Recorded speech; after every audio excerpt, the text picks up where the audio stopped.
जहाँ पे जिसने भी आया है उसने जरूर कुछ न कुछ लेकर गया है। भक्त हृदय प्रभु प्रेमियों, बड़े सौभाग्य का विषय है कि एक बार फिर हम सब यहाँ पर पुनः उपस्थित हुए हैं, जबकि आज आखिरी रात अग्नि पुराण की कथा और कल दिन में समाप्ति होगी। और इस आयोजना के कई ऐसे स्पॉन्सर्स है, तो उनका हम याद करते हैं और धन्यवाद के पात्र होते हुए भी गोविंद स्वामी जी हाँ, कई सदियों से यहाँ पर अपना पैसिफिक होम लोन्स चलाते आए हैं और इसकी आयोजना में बड़े हाथ इनका भी है, Shri Govind Swami. Pacific home loans experts in home loans and investments. किसी भी तरह की कार्य आपको करना है लोन्स में या फिर इन्वेस्टमेंट्स, तो आप संपर्क कर सकते हैं श्री गोविंद स्वामी। और हमारे इस मंदिर का प्रधान और उनकी धर्मपत्नी इंदर, साथ में बिमला राय जी, इनका भी सहयोग होता आया है। और साथ में याद कर रहे हैं वीरेंद्र और श्रीमती निर्मला प्रसाद, भाई लाल सिंह, उनके भाई करण सिंह, और आज उपस्थित हुए श्रीमान श्रीमती मोबी नारायण। और इस वक्त बावर्ची खाना में हमारे सहयोगी श्रीमान जॉर्ज सत्येंद्र प्रसाद, कल आए थे शलवीन मलिक, और साथ में अजीत, धर्मेंद्र लाल और सलेश सुंदर, भाई अजेंद्र प्रकाश जो हर रात साथ देते आए हैं, और साथ में एवं विनोद। ये सभी को हम धन्यवाद के पात्र देते हैं। और हमारे बीच में शास्त्री जी हैं, पंडित परस महाराज जी, जो बहुत ही अच्छी तरह से करते आए हैं। अग्नि पुराण की कथा कल समाप्ति होगा। कहते हैं कि आग लगे आकाश में झरझर पड़े अंगार, आग लगे आकाश में झरझर पड़े अंगार, संत ना होते जगत में तो चल जाता संसार। तो हम सब बड़े धन्य के पात्र हैं। आइए अब हम सौंपते हैं हमारे पंडित जी। बोलिए मर्यादा पुरुषोत्तम भगवान श्री रामचंद्र की जय, अपने अपने माता पिता की जय, अपने अपने गुरु गोविंद की जय, आज की सत्संग के जय, सत्संग में विराजे हुए सभी महान आत्माओं की जय, ममता भरी वत्सल भरी माताओं, देवियों तथा सज्जनों, इस भारतीय मंदिर के पावन तीर्थ में विराजे हुए सभी महात्मा गण, सभा आचार्य पंडित शैलेंद्र तिवारी जी, भारतीय मंदिर के कार्यकारिणी समिति, आप सबका अभिनंदन करते हैं। देश विदेश में अनेक यंत्रों के माध्यम से इस कार्यक्रम को जितने श्रोतागण इसके साथ में जुटे हुए हैं, हम आप सबका अभिनंदन करते हैं। आप सबका स्वागत है भारतीय मंदिर की इस कार्यक्रम के अंतर्गत। यहाँ अग्नि पुराण की आज 6वां दिवस है, जहां हम बैठे और इस पावन कथा को हम श्रवण करने के लिए आप सब उत्साहित नजर आ रहे हो। प्यारे बंधुओं, चले इस कार्यक्रम को आगे बढ़ाने के लिए सर्वप्रथम हम अपने मन और वाणी को स्वच्छ करें, क्योंकि ये नियम है कि अगर आपके अंदर अहंकार की एक भी झलक रहेगी तो ज्ञान आपके अंदर प्रवेश नहीं हो पाएगा। और ये अग्नि पुराण एक ऐसा ग्रंथ है जिसमें केवल ज्ञान ही भरा हुआ है। तो इस ज्ञान को पाने के लिए हम आप सबसे निवेदन करें कि आप सब तालियों से साथ दें और हम एक छोटा सा कीर्तन से कार्यक्रम को शुरू करेंगे। चलिए एक छोटा सा कीर्तन सुने।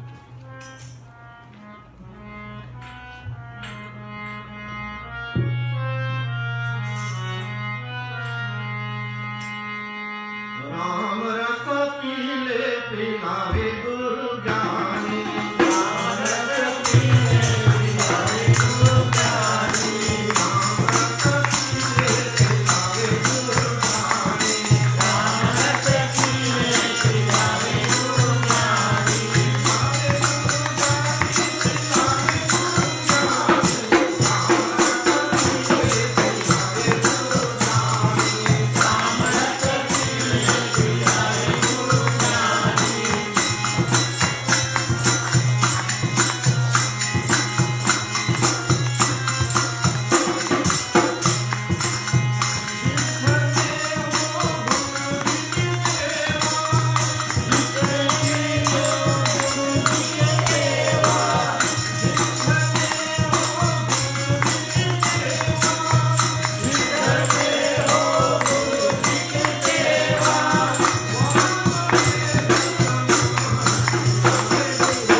बिहारी लाल की जय।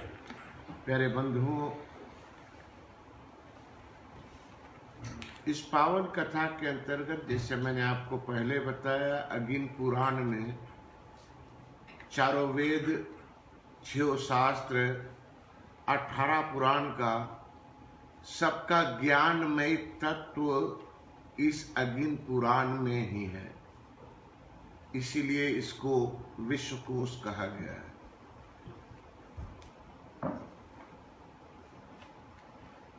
कल आपने देखा अग्नि पुराण के अंतर्गत राम जी के अवतार की कथा आपके सामने प्रेषित किया गया, और साथ में हमने आपसे वादा किया था, चूंकि समय कम है,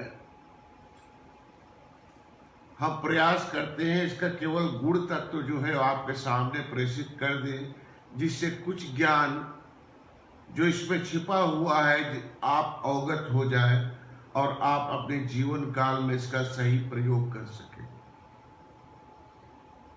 सर्वप्रथम आज हम विषय लेते हैं कि जब हम पूजन करने बैठते हैं, हमें अपना पूजा किस रूप से कैसे करना चाहिए। आज के समाज में एक इतना बड़ा विडंबना है कि पूजा को भी लोग एक खिलवाड़ बनाकर बैठे हुए हैं।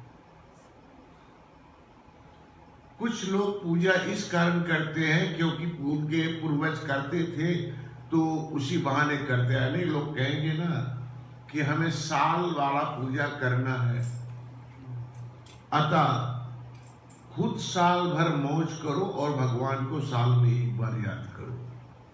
बड़े धर्मात्मा लोग हैं। और अनेक लोग तो ऐसे हैं जो इस भ्रष्टाचारी युग में भगवान से भी भ्रष्टाचार करते हैं, यानी भगवान से भी डीलिंग करते हैं कि हमारा ये काम कर दो तो तुम्हारा ये पूजा हम करेंगे। कहते हैं प्रभु वो हमारा बेटा या बेटी अव्वल नंबर से पास हो जाए तो हम रोड चढ़ाएंगे, वरना तो भूखे मर। ऐसा भावना लेकर पूजा करते हैं। और कई जगह ये देखा जाता है कि पूजन को नियम अनुसार नहीं करते। मैं ये कई बार मैंने समझाया लोगों को, देखो अगर आप किसी के पास एक प्रेम भरी चिट्ठी लिखते हो और आपका खत का जवाब आपके पास ना आवे तो आप मायूस होकर बैठ जाओगे कि सामने वाला या तो हमको अपने लायक नहीं समझा या हमसे घृणा करता है, इसीलिए हमको जवाब नहीं दिया। अगर आपका पत्र गलत एड्रेस पे चला गया हो तो जिसके पास भेजा उसका क्या कसूर है? उसको आपका पत्र नहीं मिला ना,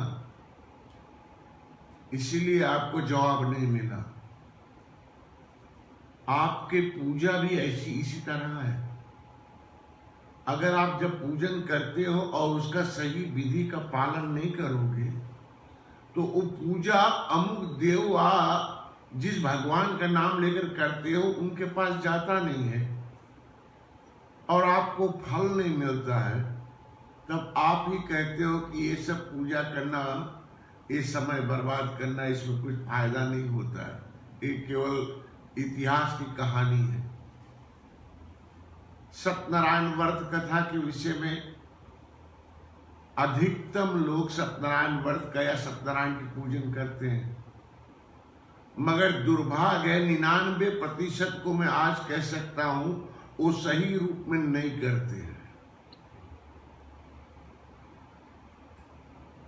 अगर सत्यनारायण का व्रत लिया है तो व्रत का नियम पूरा नहीं पालन करेंगे। यहां तक हमने देखा है लोग क्या करते, सुबह सुबह साल में एक ही बार करते हैं, मगर सुबह सुबह अपने पंडित जी को बुलाएंगे, पंडित जी हनुमान का झंडा लगाना है, राम जी का हनुमान का रोट चढ़ाना है, और वह रख के कथा भी सुना दोगे, सत्यनारायण कथा भी हो जाएगा। तो कहते कथा रोट वो पंडित सुबह सुबह करके चला जाता है, ये एक ही समय हो गया। जबकि सत्यनारायण व्रत का नियम है कि उसका सही पालन करना पड़ेगा, तब आपको फल मिलेगा। वो तो ढोंगी पंडित होते हैं, लालची पंडित होते हैं, जो सुबह सुबह सत्यनारायण व्रत का पूजा करके और केवल अपना दक्षिणा ऐड करके चले जाते हैं। वो आपकी भलाई नहीं सोचते हैं, वो अपना बटुआ देखते हैं। ये दुर्भाग्य है ऐसे लोगों से जो हमारे धर्म पे आघात करते हैं। प्यारे बंधु, अपना पूजा विधि विधान से करना चाहिए। हमारे पूजन का नियम है सर्वप्रथम षोडश विधि। आपका 16 संस्कार होता है, 16 रूप से भगवान की पूजन की जाती है, उनकी आवाहन की जाती है। उनका पाद यानी पांव धोने के लिए, हाथ धोने के लिए जल दिया जाता है, स्नान के लिए। फिर उन्हें पंचामृत में जो तत्व होता है 5 ना, अलग अलग दूध, दही, घी, शक्कर, मधु आदि से स्नान कराया जाता है। शुद्धोक जल से पुनः स्नान करा करके फिर उन्हें सबसे उत्तम बात यह होती है कि उन्हें वस्त्र दिया जाता है और फिर जनेऊ दिया जाता है। चंदन आदि से, फूल सुगंध आदि से, धूप दीप और नैवेद्य आदि से उनकी पूजा होती है। यानी 16 अंश होता है पूजा का। अगर आप इस तरह से और पूरे विधि से अपना पूजा करोगे तभी आपको फल मिलेगा। यहां एक और मुसीबत हम लोगों के ऊपर होती है, क्योंकि हम विदेश में रहते हैं। आज के समाज के पास वो वास्तु शास्त्र के अनुसार मकान विदेशों में नहीं बनता। बहुत कम मकानें जो वास्तु शास्त्र के अनुसार बनती है। जहां देखना पड़ता है कौन सा दिशा में आपका रसोई घर होना चाहिए, आपका बिस्तर कौन सा दिशा में होना चाहिए, और शौचालय आदि किधर होना चाहिए। क्योंकि अगर गलत दिशा में रहेगा तो वहां वास्तु दोष लगती है, घर में सुख शांति नहीं होता। दुर्भाग्य से जब बना बनाया मकान हम लेते हैं तो सब कुछ का रदोबदल तो नहीं कर सकते। हाँ, अपने शयन कक्ष का परिवर्तन तो आप कर सकते हो। आपका बिस्तर इस रूप में होना चाहिए कि आपका सर जिस ओर सूर्य उदय होए ना, उस ओर आपका सर होना चाहिए जब आप सो रहे हैं। उसका भी कारण है, क्योंकि गलत दिशा में अगर रहेगा तो आपको रक्तचाप की बीमारी हो सकती है, अनेक परेशानियां हो सकती है। तो एक तो अपना बिस्तर आप सही कर सकते हो, जितना हो सके उतना कर लो। मगर हाँ, आप अपने घर में इन 3 देवताओं का अगर पूजन करें दैनिक,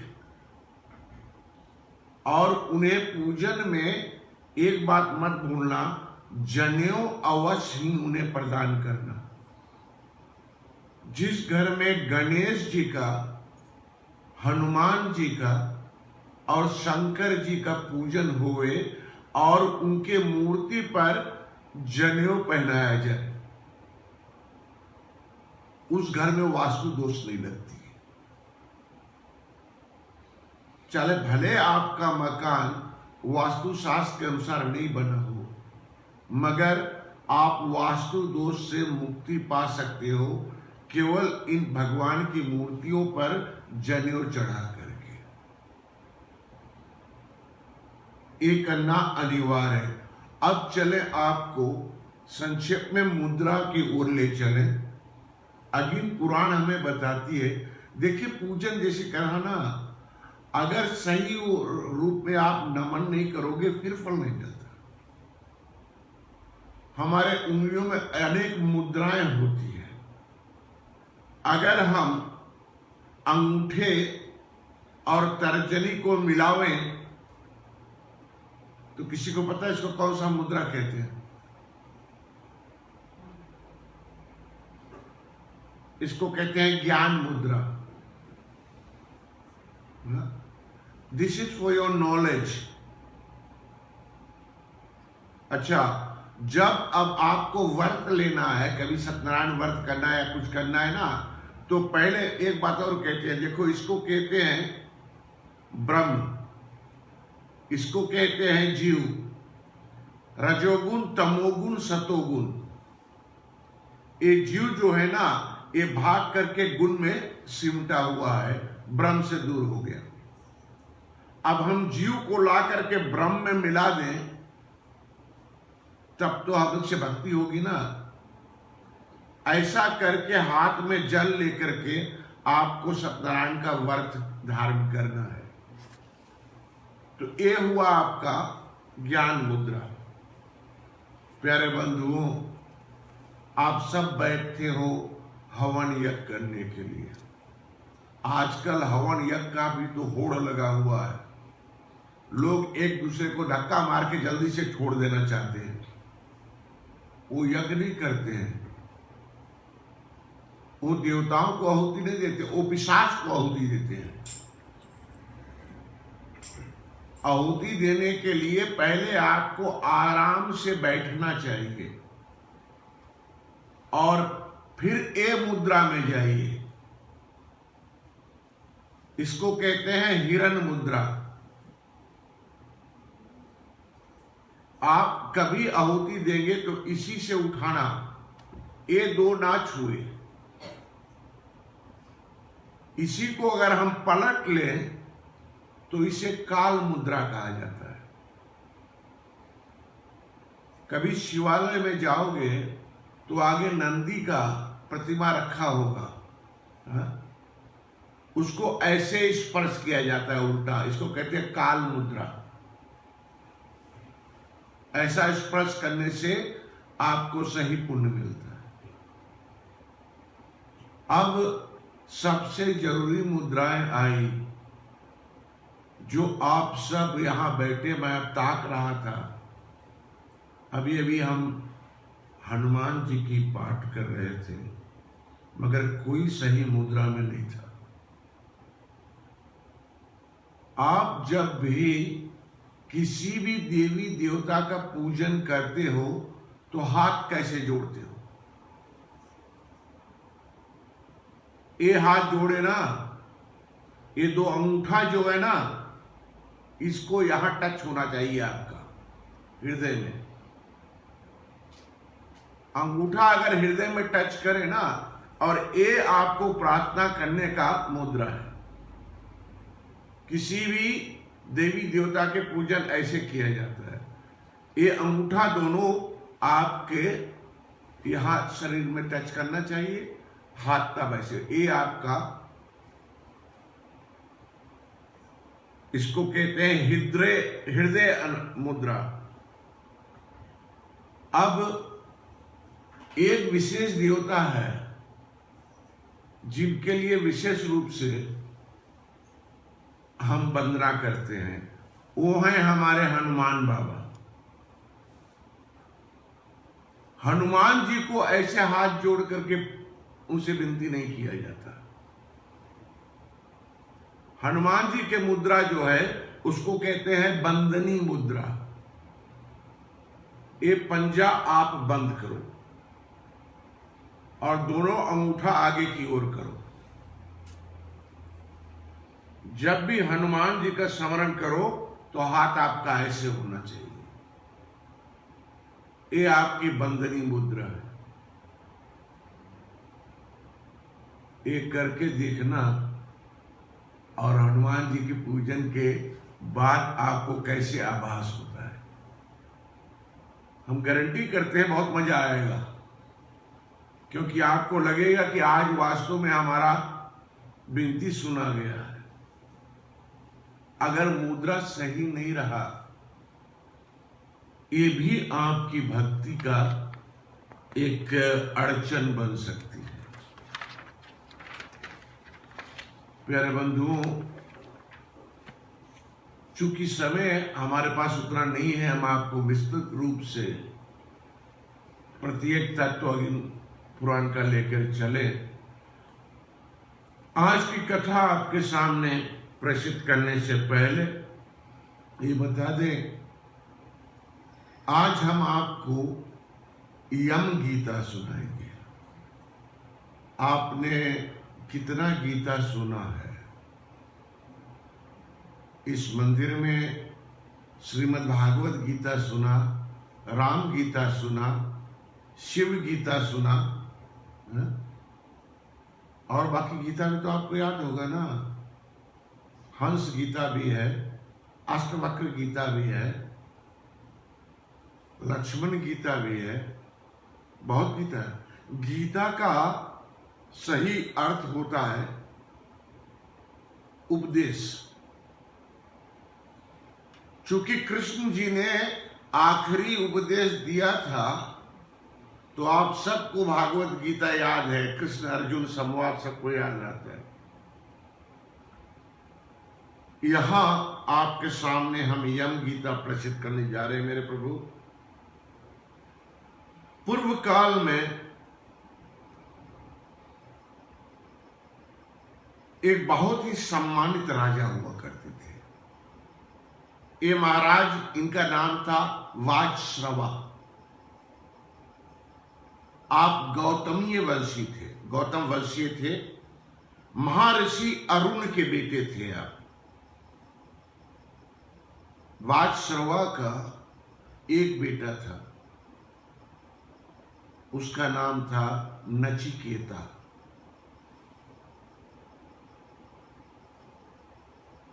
एक कथा अग्नि पुराण के अलावा आपको कठोर उपनिषद में भी मिलेगी। अगर आप उपनिषद पढ़ते हैं तो कठोर उपनिषद पढ़िएगा, उसमें कथा आपको मिलेगी। यहां वाजश्रवा ने एक ऐसा यज्ञ का अनुष्ठान किया। इस यज्ञ में एक नियम होता है, जैसे मैंने अभी बताया ना, पूजा का नियम होता है। यज्ञ में एक नियम होता है, जो यज्ञ करता है वो अपना सर्वस्व दान कर देता है। जब मैंने कहा सर्वस्व दान कर देता है, तो जो भी कुछ उसके पास होता है सब दान कर देता है ब्राह्मणों को। आपके दिमाग में तो भी एक ही बात चल रहा होगा कि ऐसा यज्ञ यहां तो नहीं हो सकता है, फिर हमारा क्या बचेगा? जो ऐसा यज्ञ करेगा उसे क्या मिलेगा? वो उसको विश्व जीत का फल मिलता है, यानी पूरा विश्व उसका हो जाता है। जो ऐसा यज्ञ करेगा पूरा संसार उसी का हो जाता है, इतना बड़ा फल मिलता है। तो एक बार वाजश्रवा जी बैठ करके उन्होंने ऐसा यज्ञ आयोजित किया। यहां सबसे उत्तम बात आती है दान करने का।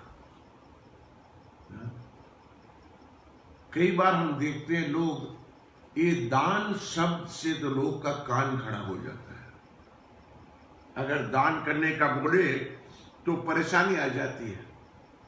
अच्छा, दान किस चीज का किया जाता है? सबसे उत्तम दान करने योग्य क्या होता है?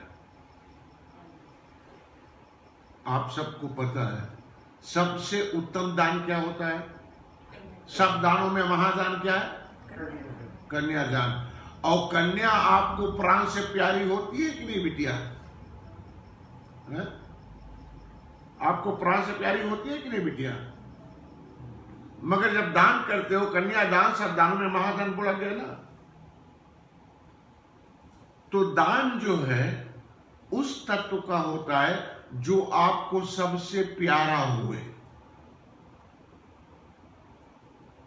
आजकल लोग अपना बटुआ खोलते हैं भगवान के पूजन में दान देने के लिए, तो जो सबसे बड़ा नोट है उसको किनारे कर दो, जो सबसे छोटा है उसको चढ़ा, और फिर बोलते हैं हमको फल क्यों नहीं मिलता है?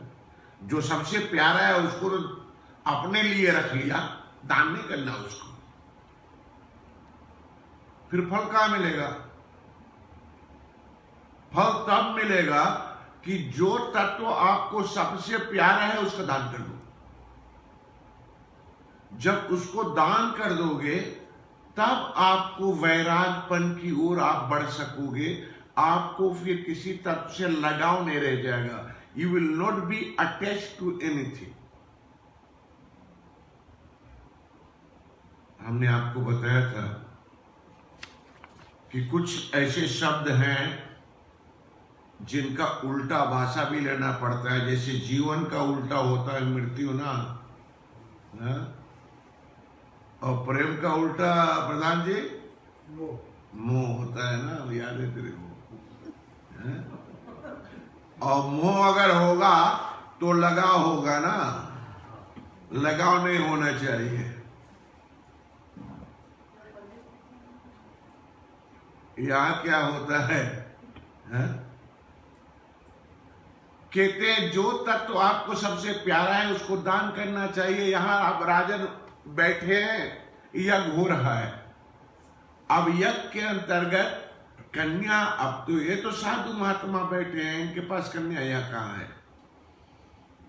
तो कन्या दान के बाद में सबसे उत्तम दूसरा दान जो है उसको कहते हैं गौदान, गाय का दान करना। अब महाराज ने सोचा है गौदान तो करना है। अच्छा हाँ, गौदान तो बोला ना, महाराज का भी ज्यादा आज के संसारी लोगों का जैसा दिमाग हो गया था। जैसे मैंने पहले कहा ना, जो बड़ा नोट हो उसको किनारे कर देते, छोटा नोट चढ़ाते ना। अब महाराज जी क्या करते हैं? उन्होंने कहा भाई गौदान करेंगे तो जितना बुढ़िया बुढ़िया गाय थी ना, जो दूध भी नहीं देती है, अब पुनः गर्भवती नहीं हो सकती है, सही से बेचारे चारा भी नहीं खा सकते हैं, ये तो वो सबको दान कर दो, गौ तो है और क्या चाहिए। अब महाराज ऐसा गऊ का दान करना शुरू किए, और जो जितना बढ़िया बढ़िया था, जैसे आपने जो बड़ा नोट होता ना, हरा नोट दबोड़ के रख लेते हो, इसी तरह राजन क्या कहते हैं, जो अच्छा अच्छा गाय है ना, जो अभी एकदम जवान है, उसको अपने बेटा के लिए किनारे कर दिया, नचिकेता के लिए। ये नचिकेता को काम देगा। नचिकेता ये ताकता है कि पिताजी क्या कर रहे हैं।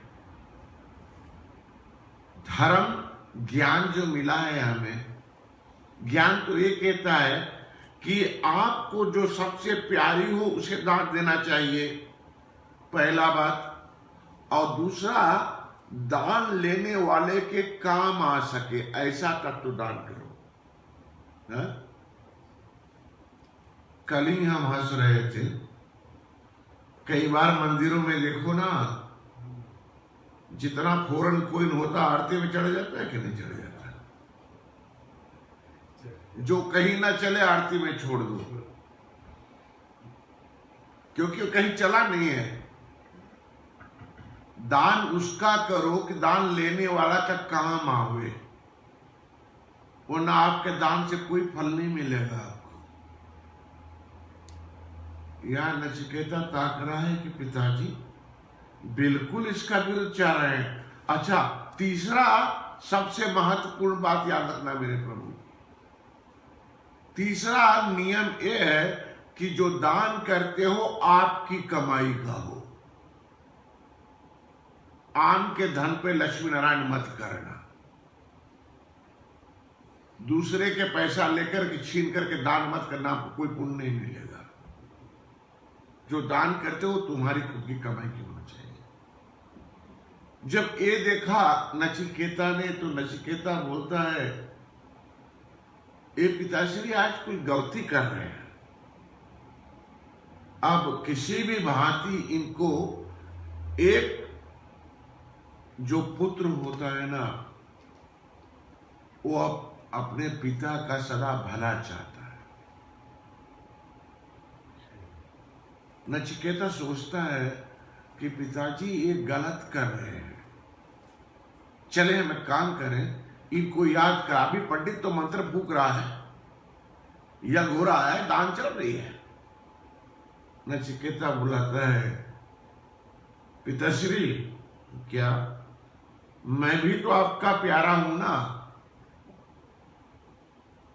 मुझे किसको दोगे? वासुदेव अनसुनी कर देता है, मेरे के बात नहीं सुनता। नचिकेता बोलता है, ये क्या हो गया इसको? थोड़ा अब जोर से बोले ताकि शायद सुन ले, शायद मंत्र की आवाज में सुन नहीं पाया होगा। नचिकेता जोर से बोलता है, पहला बार, दूसरा बार, तीसरा बार, और जोर से बोला, सबको सुनने में आ गया। नचिकेता बोलता, पिताश्री मैं तो आपका सबसे चहेता हूं, आई एम योर फेवरेट सन, हमको किसको दोगे? अब वो बेचारा जितना अच्छा गाय बचा कर रखा था नचिकेता के वास्ते, उसको गुस्सा आ गया। अब क्रोध में आकर के वासुदेव जी कहते हैं, तुझे मैं मृत्यु को देता हूं। अब बेटा एकदम सर चाट रहा है, हमको किसको दोगे? तो बोलता, तेरे को हम यमराज को दे रहे, जा। ये बात सुन करके नचिकेता सोचता है, पिताजी ये तो क्रोध में बोला है ना, जान के तो नहीं बोला है, लेकिन फिर भी अब पिताजी के मुख से ये बात निकल गया है, फिर तो बात तो हमें पालन करना पड़ेगा। क्योंकि शिष्य या पुत्र 3 श्रेणी का होता है। एक कहते हैं उत्तम, एक माध्यम और एक अधम। देखिए, जो उत्तम जो होता है पुत्र ना, वो पिता के कहने पर, जो भी पिता या गुरु से कहने से पहले समझ लेता है कि इनको क्या आवश्यकता है, जो उत्तम श्रेणी का होता है, और वो कार्य कर देता है। यानी बगैर बोले उसको पता है इनको क्या चाहिए। और जो माध्यम है वो आज्ञा मिलने पर कार्य करता है, ना नहीं बोलता है, करेगा, लेकिन जब तक बताओगे नहीं तब तक करेगा नहीं। और जो अधम तो आप सब जानते ही होंगे, बोलने पर भी ना करे, जानकर भी ना करे, उसको अधम कहा जाता है। राजा जी को होश आया कि हमारे मुख से क्या आदेश निकल गया, बड़ा दुखी होता है राजा। अब नचिकेता अपने पिताजी को समझाता है कि हे पिताश्री, आप चिंता मत करो, हमारा पूर्वज जो थे ना, सबका यही रीति था, प्राण जाए पर वचन न जाए। जो मुंह से बोल दिया है उसको पूर्ण करना तो पड़ेगा ही, क्योंकि हमारे दादे परदादा ने ऐसा ही किया है। अब कुल की रीति को हम बदल नहीं सकते हैं। और फिर ये समझ लीजिए कि जो असाधु पुरुष होता है वो असत्य का आचरण किया करता है, जो साधु पुरुष होता है वो असत्य का आचरण नहीं करेगा। जब ऐसा कहा, इनकी बात सुन करके अब मजबूरी है ना, राजा ने कहा ठीक है बेटा जाओ। ये यमराज के पास जाते हैं। नचिकेता यमपुर पहुंचता है। जब ये यमपुर पहुंचता है तो जाकर के जैसे यमपुर के द्वार पे पहुंचा तो वहां द्वारपाल खड़े हैं।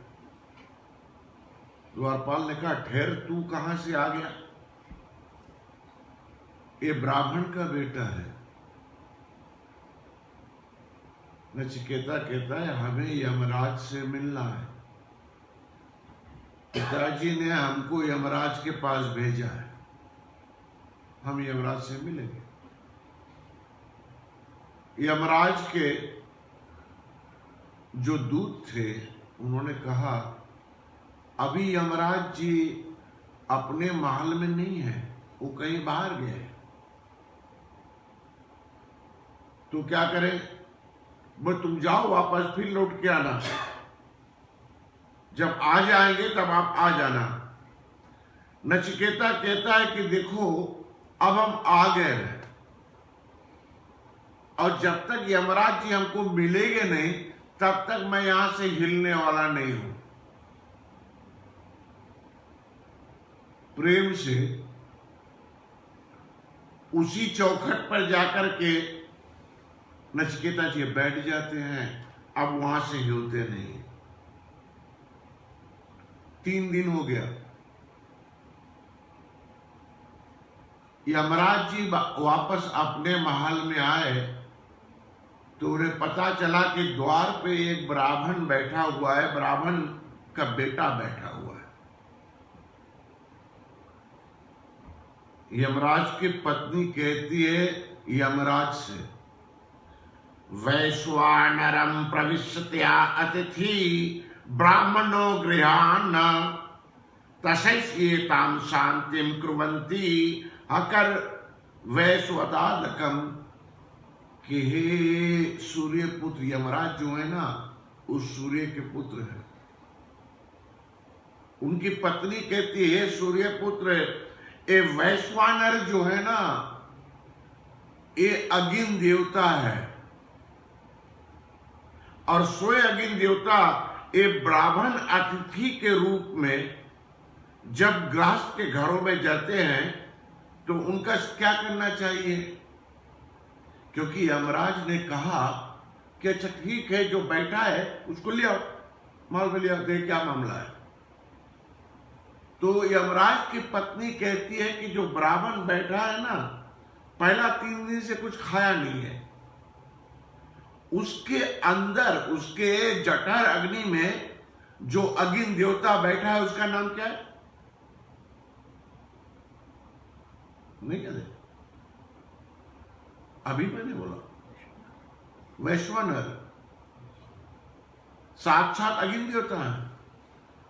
उनके अंदर बैठे हुए हैं। अब वो अग्नि देवता द्वार पे बैठा है यमराज, और अगर कोई ब्राह्मण द्वार पे आ जाए तो ऐसे थोड़े उसको बुला लिया जाता है। ब्राह्मणों का नियम होता है। बोले क्या नियम है देवी? बोले उनका पाद अर्ध आदि से उनका पूजा करना पड़ेगा है? उनका पांव धोने के लिए, क्योंकि ब्राह्मण जो है वो महिषुर है। महिषुर का मतलब है धरती के देवता है। उनका पहले जैसे षोडश संस्कार बता ना पूजन का, इसी तरह उनका पूजन करना है। उनका पाद आदि से उनका सेवा करो और तब लाकर उनको बिठा। यमराज ने कहा बहुत अच्छा है। तो कहते हैं काम करो यमराज। बोले क्या? बोले तू खुद जा और मैं भी चलूंगी। यमराज और उसके पत्नी दोनों आते हैं द्वार पे, देखते हैं ये ब्राह्मण बैठा है। बड़े प्रेम से इनका सेवा आदि करके ले जाते हैं। ले जाकर के आसन पे बैठाया, महल में ले गए और उनकी पूजन आदि करके इनको बैठाया और कहते हैं कि हे महाराज, हमसे बहुत बड़ा अपराध हुआ। यमराज कहते हैं कि हमसे अपराध हो गया। अब जब अपराध हुआ है तो उसका तो कुछ ना कुछ तो भुगतान करना पड़ेगा ना। यमराज कहते हैं कि देखो, ये जो भूल हमसे हुई है ब्राह्मण देवता, इसके प्रति एक काम कीजिए। आप 3 दिन तक यहां बैठे थे। बोले हाँ। बोले आप हमसे मन वांछित, जो आपके मन में इच्छा है ना, 3 वर हमसे मांग लो। यहां यमराज से 3 वर मांगने के लिए नचिकेता तैयार होते हैं। इससे पहले यमराज उनको वर देना, ये कथा में बहुत ज्ञान छुपा हुआ है मेरे प्रभु। आपको जागृत होना है। एक छोटा सा कीर्तन में तालियां बजाएं, जागृत हो जाए, फिर आपको आगे बढ़ाए, क्योंकि आप कल भूल जाओगे।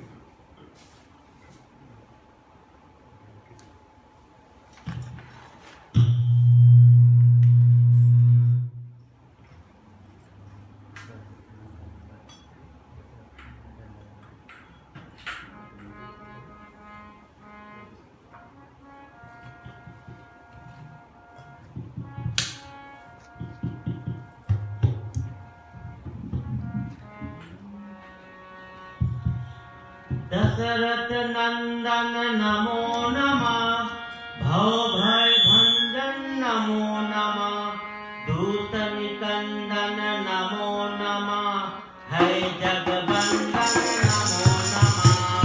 दशरथ नंदन नमो नमः, है भय भंजन नमो नमः, दूत निकंदन नमो नमः।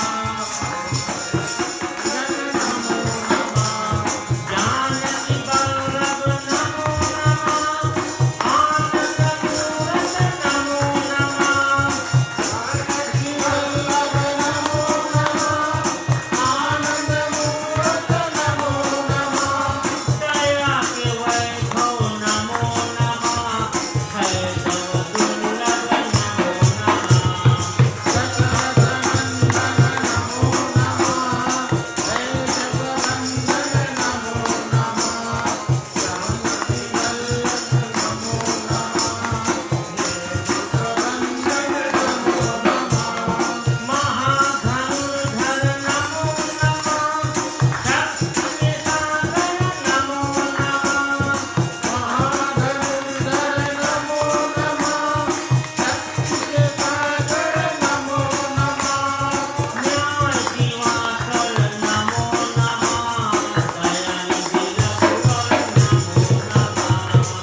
वृंदावन जाए लाल की। मेरे बंधु, यहाँ आगे अब नचिकेता को 3 वर मांगने के लिए यमराज जी कहते हैं, और 3 वर में पहला वर क्या मांगता है नचिकेता? कहता है यमराज से, यमराज जी एक काम करो ना, जब आपके कृपा से हम वापस लौट के जाए तो हमारा पिताजी को जो क्रोध था ना, वो बिल्कुल शांत हो जाए और हमें पुनः अपना बेटा नचिकेता के रूप में स्वीकार कर ले। पहला वर ये मांगा और साथ में विनती कर लिया कि हमारे पिताजी ने जो गलती किया है ना, उसके लिए उसको माफी मिल जाए। यमराज ने कहा ठीक है, हमने आपको 3 वचन दिया है, बराबर। अच्छा, अब दूसरा क्या चाहिए आपको नचिकेता? तो नचिकेता कहता है कि प्रभु दूसरे वचन में ना हमको अग्नि विद्या दीजिए। ये अग्नि क्या है? अग्नि का सही ज्ञान हमें बताइए। यहां बड़े प्रेम से अग्नि की ज्ञान देते हैं नचिकेता को यमराज जी। यमराज जी कहते हैं कि आपकी योग्यता बहुत अच्छा है।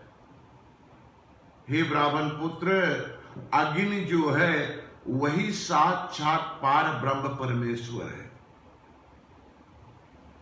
क्योंकि विष्णु का दाहिना पांव कहा गया है अग्नि को, और रुद्र अग्नि को ही कहा गया है।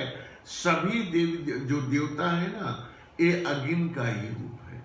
पूरा संसार जो है ये अग्नि के बल पे ही चलता है। अगर अग्नि तत्व ना होए तो ये संसार नहीं हो सकता। सूर्य जो है सारे ब्रह्मांड को जो स्रोत देने वाला है, जो सबको एनर्जी देता है ना, वो अग्नि से ही होता है। अग्नि का इस तरह से सही रूप से समझाया कि अग्नि को प्रकट किया जाता है। और अग्नि का इस विषय पे हमने आपको पहला दिन ही बता दिया था कि अग्नि को किस तरह से सम्मान किया जाता है, अग्नि का दुरुपयोग नहीं किया जाता है। अगर आपको याद होगा, कभी अग्नि को फूंक मार करके बुझाया नहीं जाता है। जो अग्नि को फूंक मार कर बुझाते हैं वो महापाप का भागी होते हैं, अगले जन्म में वो अंधा होते हैं जो ऐसा कार्य करते हैं। इसीलिए अग्नि का कभी दुरुपयोग मत करना। ये अग्नि की इस तरह से समझाता है।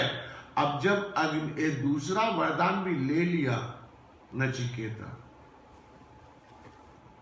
तो यमराज जी बड़े प्रसन्न हुए। अब क्या करते हैं, एक रत्नों का माला, यमराज जी ने बहुत सुंदर रतन का माला इनको गले में पहना दिया। कहते हे नचिकेता, हे ब्राह्मण देवता, ये बगैर मांगे इसको मैं अपनी ओर से आपको उपहार दे रहा हूं, इसे स्वीकार कीजिए। नचिकेता ने स्वीकार किया। अब नचिकेता कहता है कि अच्छा प्रभु, ये एक और बचा है ना? बोले हाँ। बोले यमराज कृपा करके हमें ये बताइए कि जीवन और मृत्यु, ये मनुष्य जो है ना, सब कोई ये संशय में घूमते, जीवन मृत्यु क्या है, मरने के बाद क्या होता है, ये ज्ञान हमको दीजिए। ये प्राण क्या है, ये जीव क्या है? गीता में कह दिया कि प्राण जो आपके आत्मा है वो परमात्मा का अंश है, न जलता है, न कटता है, न डूबता है, न मरता है। तो जब आत्मा दूसरे शरीर धारण कर लेती है तो फिर बाकी क्या होता है? ये संशय कई लोग अपने मन में पैदा कर लेते हैं। आपको यहां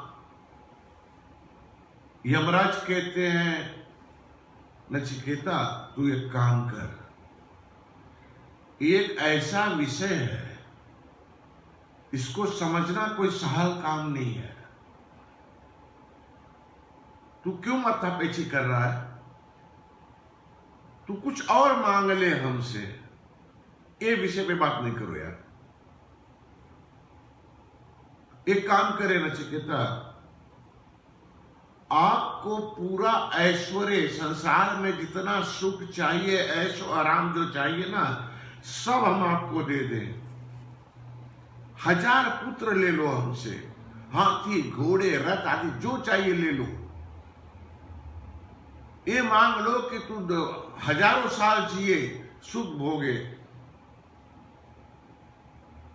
स्वर्ग की जितना रमणीय है, all the attraction of haven, ये सब हम आपको दे दें। क्या कर रहा है यार? एक ही तो बचा है, 2 तो मांग लिया है, ये सब मांग लो। तीसरे में तुम्हारा अपना फायदा सोचो ना।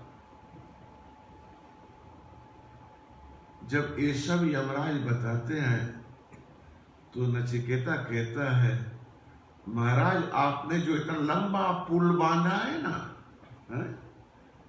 इतना हमको लुभाने के लिए आप प्रलोभन दे रहे हो कि स्वर्ग की रमणियां लेने, जितना अप्सरा नाचती है ना स्वर्ग में, सब हमारे इर्द गिर्द नाचे, हमको खुशियां देवे,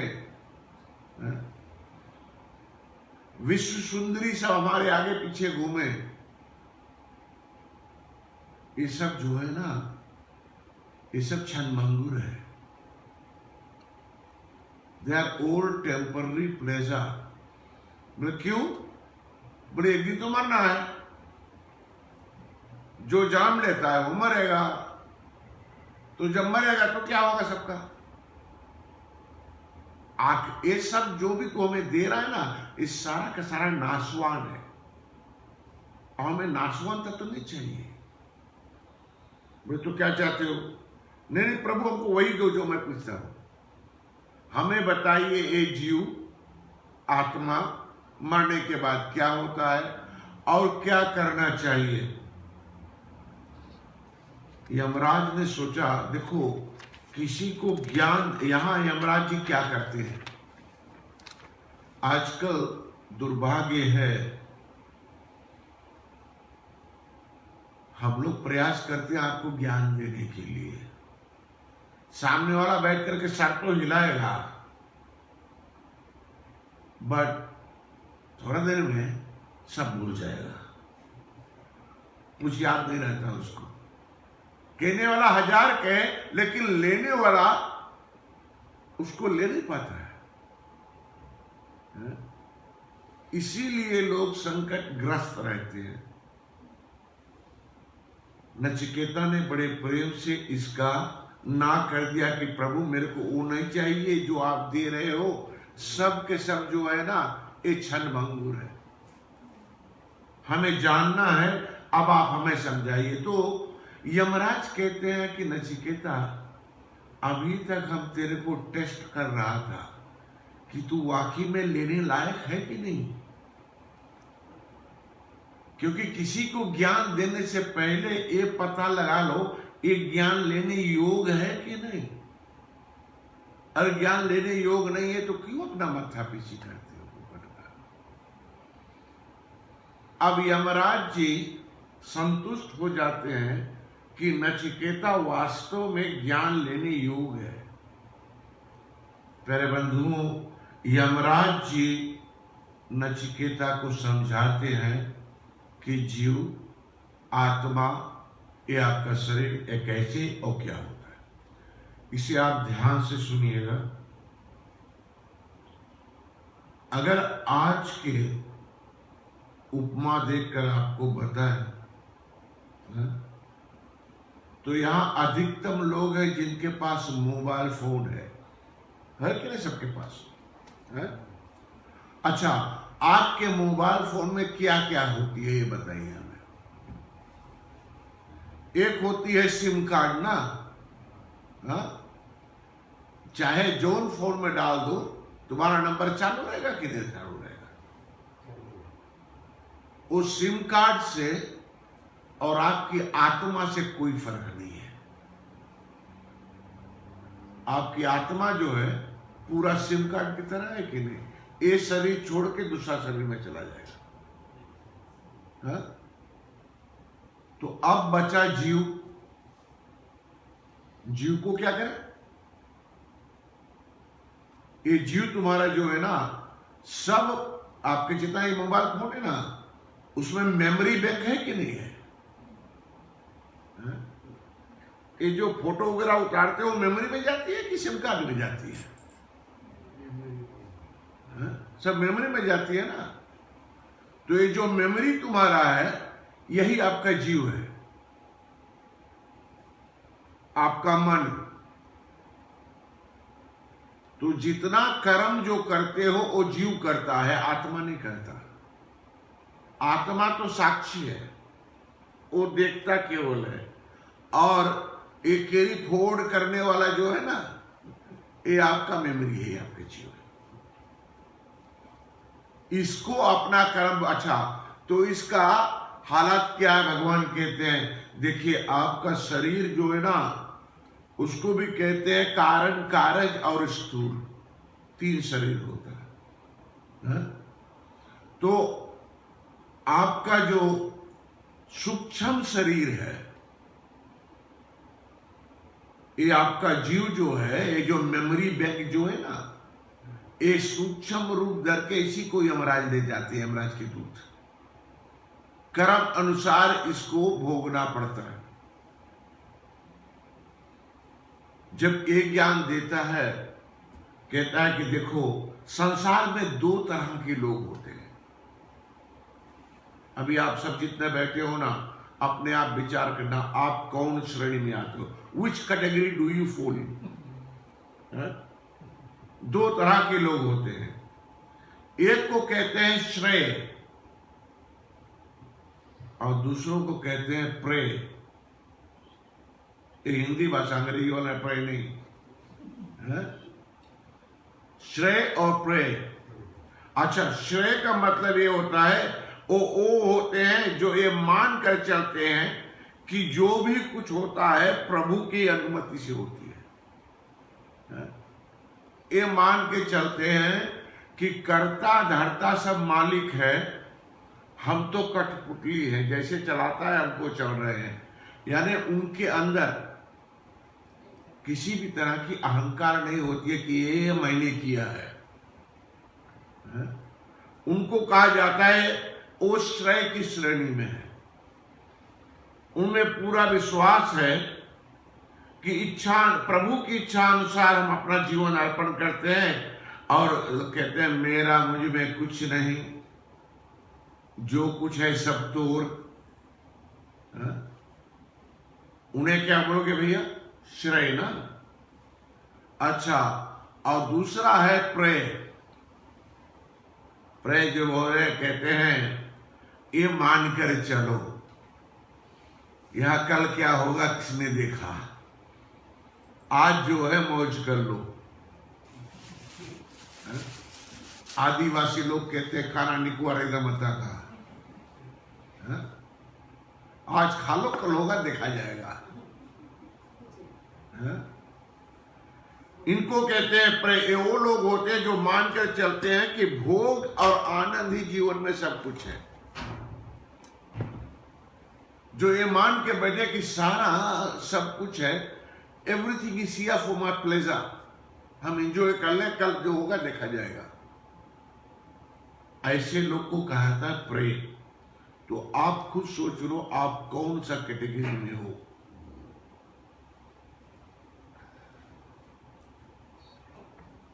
यहां बड़े प्रेम से समझाते, जब आपका शरीर से निधन होता है,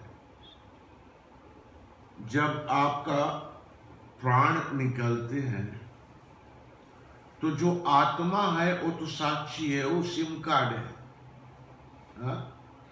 वो दूसरा रूप ले लेगा क्योंकि वो परमात्मा का अंश है। वो आपके पूरे शरीर में, ये नहीं कि कहीं कोई स्पेशल जहां बैठा हुआ है।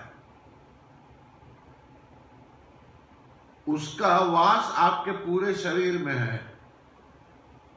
अगिन का वास मैंने आपको बताया था।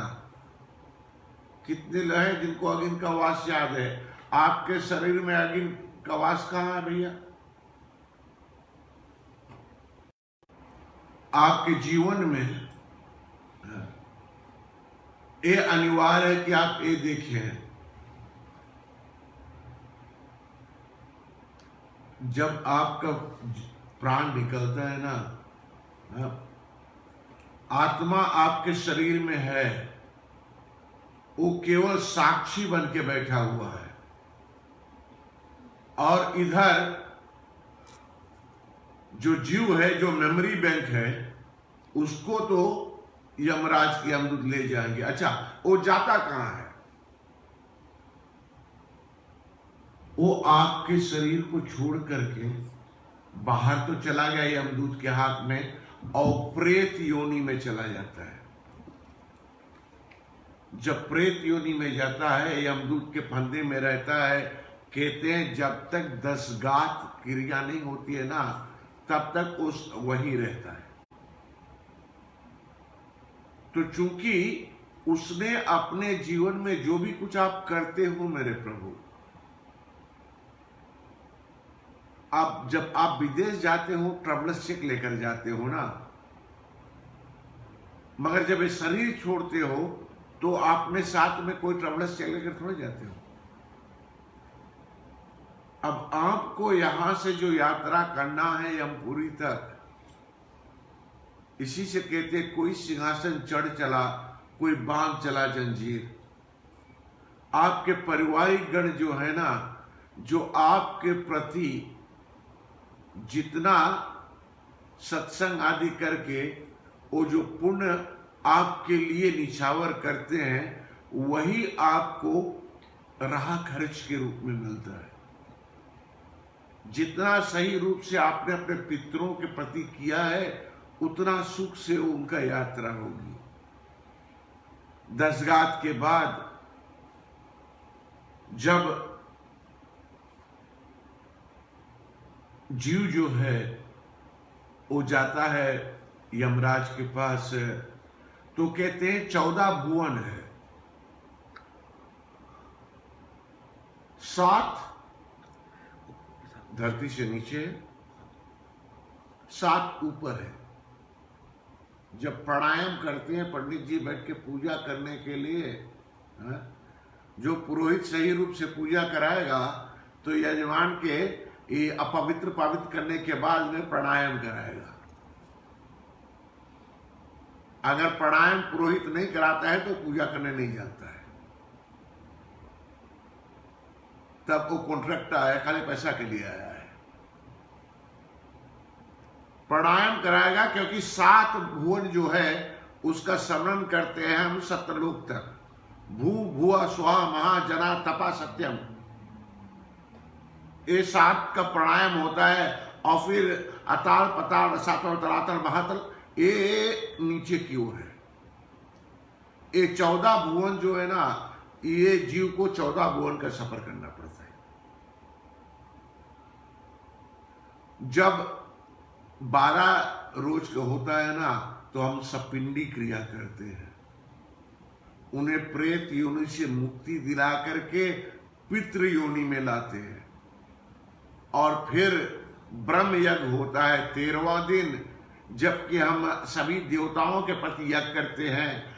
और 14 डे तो चला गया, पहुंच गया, उसको पहुंचा दिया। इसीलिए ये जरूरी है मेरे प्रभु ये कार्य करना। अच्छा, ये हुआ त्रयोदशी तक का कार्य। इसके बाद में देखो, हम हमारे शास्त्र के अनुसार 24 घंटे का एक दिन होता है ना, और 7 दिन का एक सप्ताह होती है।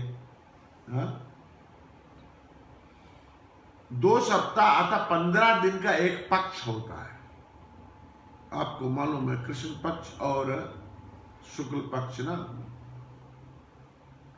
2 पक्ष मिलाकर के एक माह होती है। 6 माह मिलाकर के एक अयन होता है।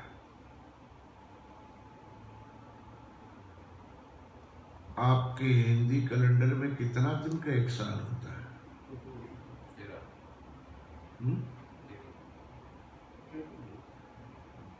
एक साल में कितना दिन होता है? 360।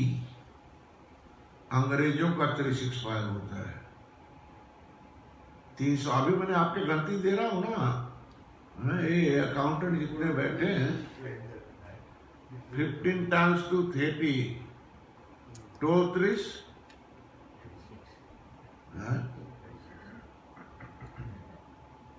तो 6 माह का एक अयन होता है और 2 अयन का एक साल होता है।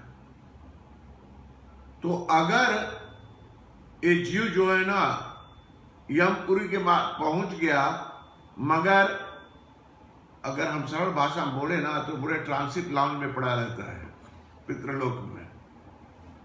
जब एक साल हो जाता है ना, तब उसको वहां से फिर दूसरा जन्म या मुक्ति मिलती है।